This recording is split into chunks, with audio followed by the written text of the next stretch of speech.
Welcome back to our third lecture on kinematics in 2 dimensions. In this one, you notice we have 3 equations, and generally we will use these in conjunction with each other. I've thrown something, a ball or shot a shell at an angle, and I want to know how far did it go? What's the maximum height did it reach, and how much time was it in flight? Now these are the maximums. These are when everything's in perfect, and like I say, these will happen in our perfect little physics world. In other words, no friction, no air resistance, but you know, if we start dealing with air resistance and friction, we have a whole new set of equations to deal with. But we're going to say this is our perfect little physics world where there's no friction and no air resistance. So we're going to look for the range. In other words, how far out did it get thrown or land? We're going to look at the maximum height, did it reach, and the t, or the time in flight. If you notice, everything is the same as normal. We haven't really changed anything. Just make sure that your angle, when you put it in your calculator, that your calculator is in degree mode, not radian mode. So we have here, we have an artillery shell launched at a velocity of 400 meters per second. So knowing our units, meters per second, there's the angle, 40 degrees. So make sure that is not radians. Sometimes they'll put you in radians and make you convert to degrees, but we're going to keep it in degree mode in this lecture. I want to know the maximum range, and I want to know how far out did it go. And that's v squared sine of 2 theta. I want to know the maximum height. In other words, when it reached its highest point, how far out or how high was it? Okay, and there's that little square. Don't forget that. That's important for that equation. The t is how much time was it in flight. So I have 2v sine of the angle. So you can see once we have our equations, we're just going to substitute our information. So the range, if you look at this, I like horizontal division lines. It makes life a lot easier. And plus, if you have more than one term in the denominator, it tells you whether, divide or multiply that term. So there's 400. Don't forget to square it. Sine. Okay, now this means 2 times the angle, so you're going to say 2 times the angle, which is on this one, which is 40.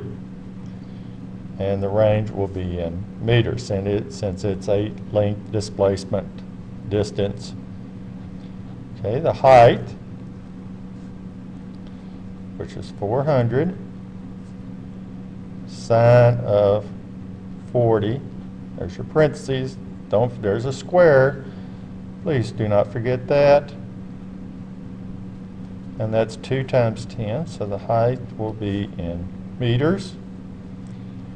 Time, okay, 2 times 400 sine of 40 over 10, and time will be in seconds.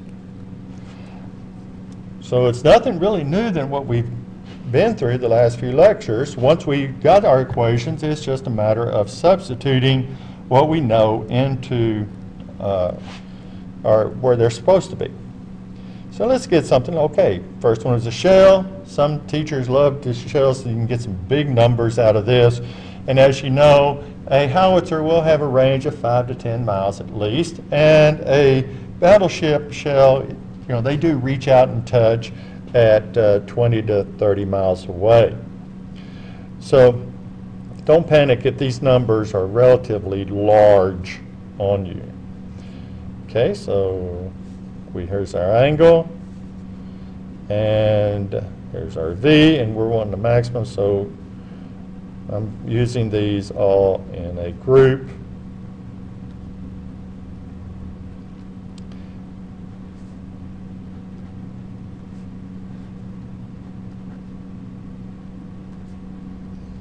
They're squared over 2g, the time.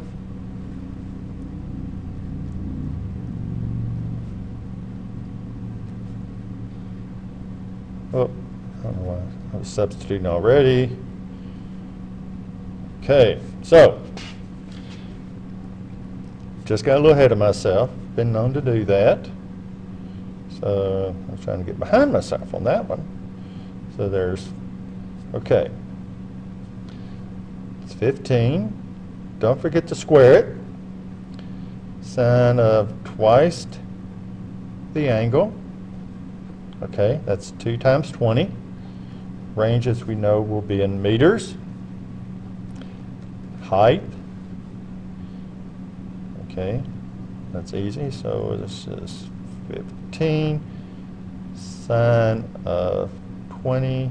Don't forget that little square. That does make a difference. Our height is in meters. There's 10. Okay, 2 times 15 sine of 20, and then time is in seconds. So if you look at these, if you think about these, athletes use these equations all the time. They're not calculating this, the range in their head, but by sheer repetition, if they're throwing a ball, either on football, basketball, baseball, and they have to hit a person at a certain range, they know really at an angle, at what angle and what speed they have to throw the ball. And say basketball has to do with a height constriction, so they can't throw it very high, so they have to compensate with the speed and the angle. The time could be if you're kind of lobbing the ball versus smoking it in there, would be your time. So you'd have to do with the angle and the time. So athletes use these all the time. Now, when you're throwing, say, a football and even a baseball, on the range part, you do have to deal with the wind and the other factors that goes with playing outside, whether it's not our perfect little physics world. But by sheer repetition, you know at what angle and how to throw the ball. Even the track, the field events, uses these equations in throwing, really, and especially the discus. The shot put, you don't see much air resistance against that ball, but there is a little bit. So these are the equations here for the maximum range, height, and the time in the flight. If you have any questions, feel free to contact me.